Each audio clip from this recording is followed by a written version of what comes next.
আসসালামু আলাইকুম সবাইকে। আমাদের আজকের রেসিপি হচ্ছে খাসির কি জানি কলিজা। শুরু করি বিসমিল্লাহির রহমানির রহিম। প্রথমে পেঁয়াজ দিব কুচি কুচি করে কেটে, এই যে এইভাবে।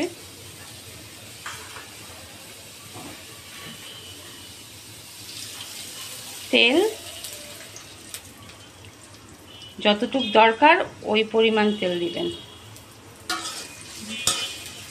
হালকা একটু পেঁয়াজ ভেজে নিব।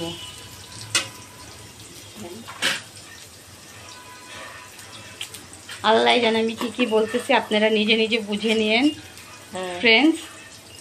কারণ আমি পেঁয়াজের জায়গায় কিসের কি বলে দেই নিজেও জানি না।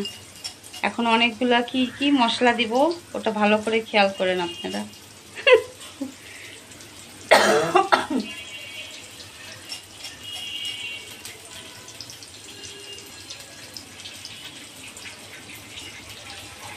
এই যে এই মশলাগুলা দিয়ে দিবেন। কি জানি দালচিনি, লবঙ্গ, এলাচ।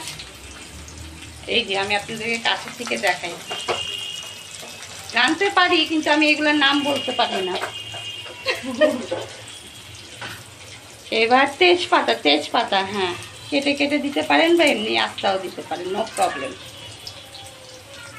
একটু সৌন্দর্য দেখানোর জন্য হ্যাঁ শুনলাম। এই তো হ্যাঁ, এখন সব নাড়াচড়া করে দিয়েন ইচ্ছা মতো।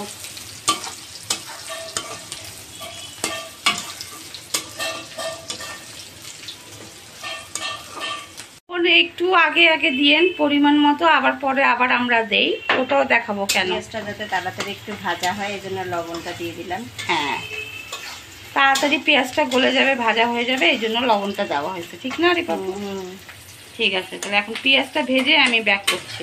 আদা রসুন বাটা দেব। হ্যাঁ, আদা রসুনের পেস্ট দেওয়া হচ্ছে পরিমাণ মতো। তারপরে একটু ভেজে নেব।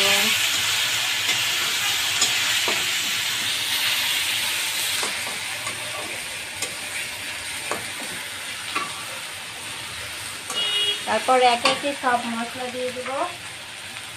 হলুদের গুঁড়ো,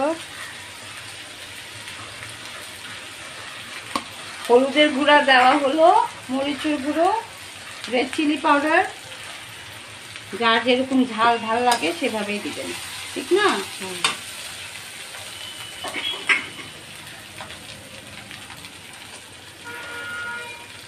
দেন মশলাটা আবার পুড়ে যাচ্ছে, আমি হালকা পানি দিয়ে দেবো। কি দিলাম জানি, এটা কি দিলেন দিতে? জিরা গুঁড়ো, জিরার গুঁড়া দেওয়া হলো।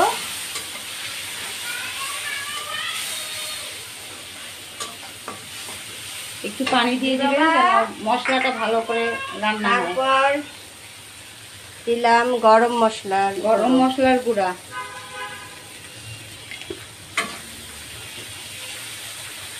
আবার নাড়াচাড়া শুরু করে দিবেন আপনারা। মশলাটা ভালো করে কষাতে হবে, অনেক ভালো করে কষাতে হয়। কিসে জানি কলিজি বানাতে গেলে, কলিজি পাগল হয়ে গেছেন আপনি গরমে।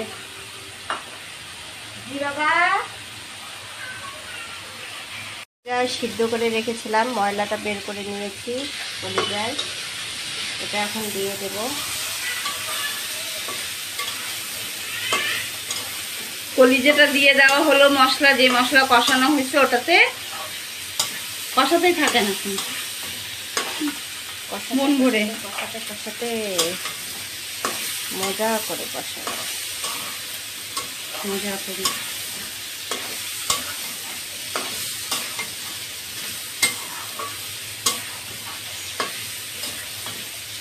আপনারা কে খাসির কলিজা আর গরুর কলিজা কারা কারা পছন্দ করেন আমাদেরকে বলবেন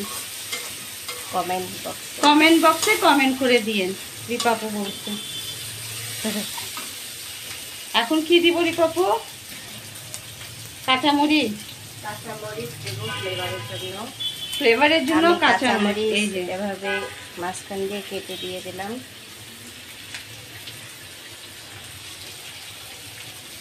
এইভাবে আপনারা যত ইচ্ছা ওই কাঁচামরিচ কেটে দিয়ে দিবেন।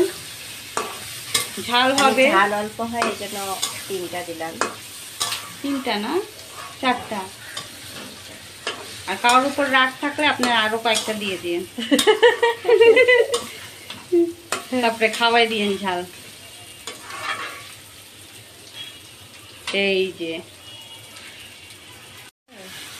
সিদ্ধ করে নেব। হালকা পানি দিয়ে আমরা 15-20 মিনিটের জন্য সিদ্ধ করতে দিয়ে দিব। আপনারা চাইলে আর একটু গ্রেভি টাইপের করলে একটু পানি বেশি দিয়ে দিতে পারেন, একটু নরম হবে।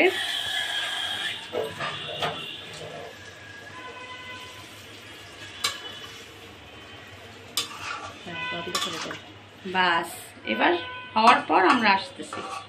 আলু দিতে চেয়েছিলাম তো আলু দিয়ে দিলাম, একটু জিনিসটাকে আর একটু মজা করার জন্য। আপনারা একটু পরে মানে একটু গলে গেলে কলিজি তখন আলু এইভাবে ছোট ছোট করে কেটে দিলে সুন্দর লাগে।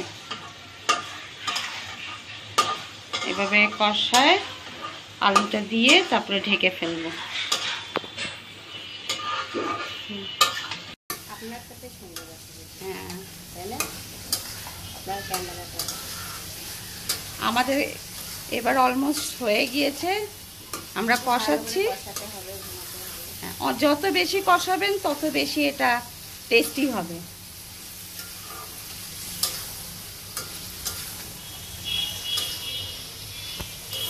সামান্য ধনিয়া পাতা দিলাম।